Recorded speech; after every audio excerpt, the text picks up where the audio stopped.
We did some bounce back players on the big show, I think just a few days ago or last week.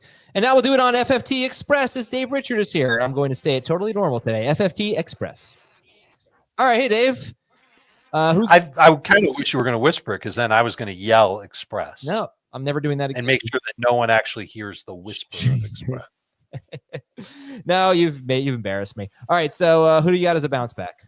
You embarrassed yourself by whispering Express like you're some sort of like Rico Suave romantic person. Let's start with quarterback. 3 names on the list: Caleb Williams, CJ Stroud, Dak Prescott. And we talked a lot about Caleb Williams on the main show on Wednesday. And there's an easy case to be made for Caleb Williams having a fantastic second season. There's a great case to be made for Stroud to have a good third season. Kind of wish his receiving core were healthier than what it will be for the start of the year, but hopefully the offensive line gets better. Moving on from Bobby Slowick is interesting. It'll be the same type of offense in Houston, but hopefully just there's a better relationship with Stroud and his new offensive coordinator, and hopefully they have answers for what defenses throw at them. I don't think they had enough of that. Plus, he's got Nico Collins. He's awesome. And then Dak Prescott, I don't want to lose sight over what Dak Prescott was in parts of each of the last 3 years before 2024. He averaged 29 fantasy points per game in 11 games after the bye in 2023. He averaged 23.9 in his final 9 games of 2022. He averaged 24 fantasy points in all of his games of 2021, and he still averaged 20.7 in his first 5 games this past year. Is he a declining talent? Yeah, maybe a little. But I think the combination of an offense it's still the same playbook, even though Mike McCarthy's not there anymore. And they can add some talent both at running back and wide receiver to make Dak Prescott at least be in position to continue to throw a lot, which I think he'll do. I don't think Dallas's defense will be as good as it was even last year, much less 2 years ago. And he's somebody who we could end up drafting really late and end up being a starter by like week 4, week 5, and I wouldn't be surprised in the least. Touchdown interception ratio is really bad for Dak Prescott. 11 touchdowns, 8 interceptions in 8 games. It's a career low touchdown rate for him. I'm just wondering if they need a new playbook, if they need new, fresh ideas. If they're operating at the same level that, half the league that it has McVay, Shanahan disciples is operating at, or if they have an offensive coordinator who, quite frankly, does not have a very good resume. Is their head coach now, not their offensive coordinator. But in Brian Schottenheimer, it's not that impressive of a resume. No, it's just the whole thought of a declining team in general. This is probably not going to be their best year. And Dak Prescott being put in situations where he's going to have to, lead the team back, put the ball in the air a lot. That could lead to some turnovers, obviously, but it should lead to a higher touchdown rate at the very least. And we're not drafting him. Where were we drafting? Look, we were drafting Dak Prescott last year. Like, I don't know. You remember around 7+, 8+? Somewhere in that range. Am I tripping? 65th on CBS. Yikes. So that's even higher than I thought. So now he's going to be a double-digit round pick. Yeah. And that's just going to be – that's easy value. And if the first 3 weeks of the season stink, he's easy to move on from. All right, sir. Give me some running backs and the bounce backs. 3 running backs here too. You know these names: Christian McCaffrey, Isaiah Pacheco, and Breece Hall is the third one. I'll hone in on Breece Hall because I think it's pretty obvious with Christian McCaffrey what he has to be, and that's just on the field. If he's on the field, he should still be outstanding. And Isaiah Pacheco, hopefully he's healthy and has a normal offseason. He comes back, and hopefully he gets the opportunity to be the lead back in Kansas City, just like he was at the beginning of this past year. But a lot of people are worried about Breece Hall. Averaged 15.1 PPR points per game, only had 7 games with 15 or more PPR points, but he had 15 or more touches in 10 games last year. He averaged 19.3 PPR points per game in those 10 games, even 14.8 non-PPR points in those 10 games. So he just needs to get back to that point.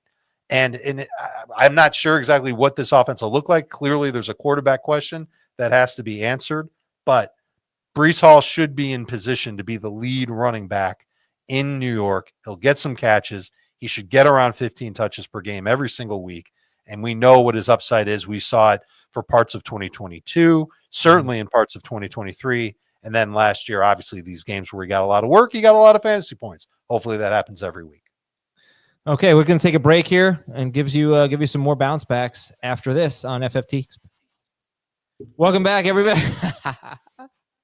Welcome back, everybody, to Fantasy Football Today Express. Dave, you are on to your wide receivers.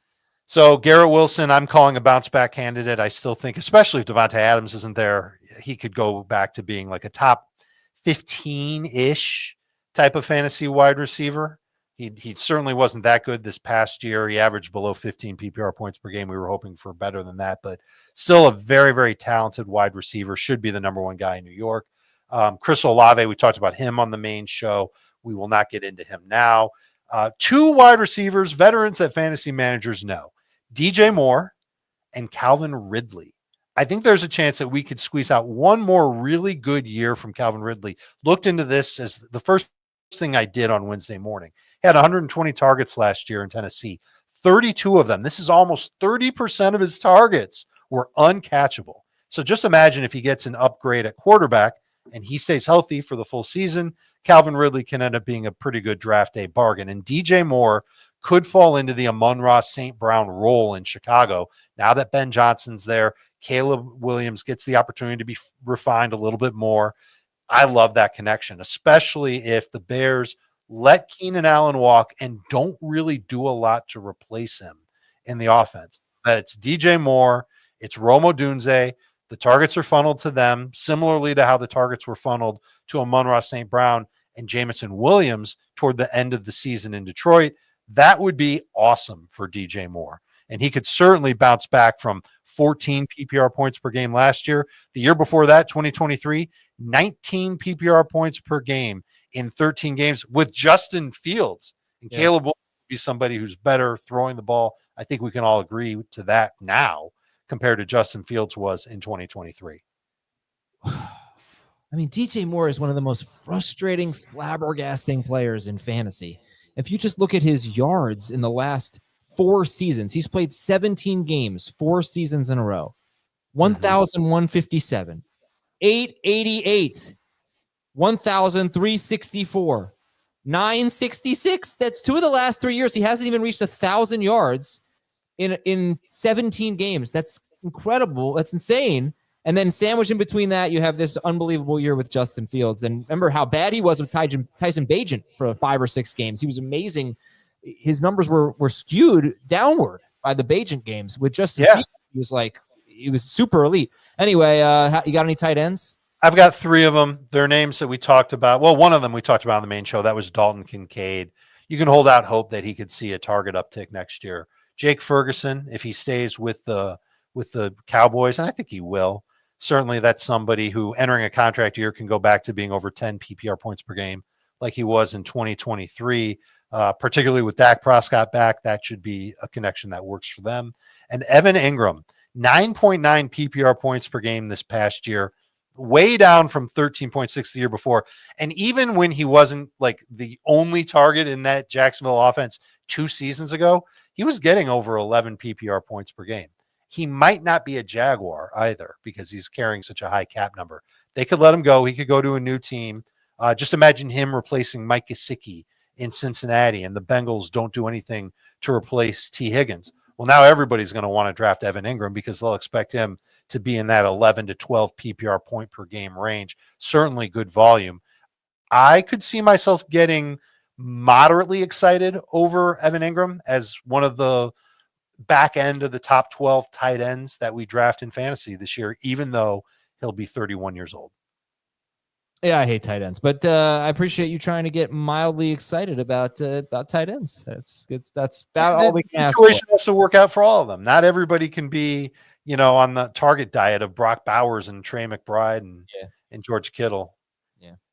All right. Well, that's Dave Richard, his bounce back players for 2025. This is FFT Express. We'll talk to you tomorrow. Express.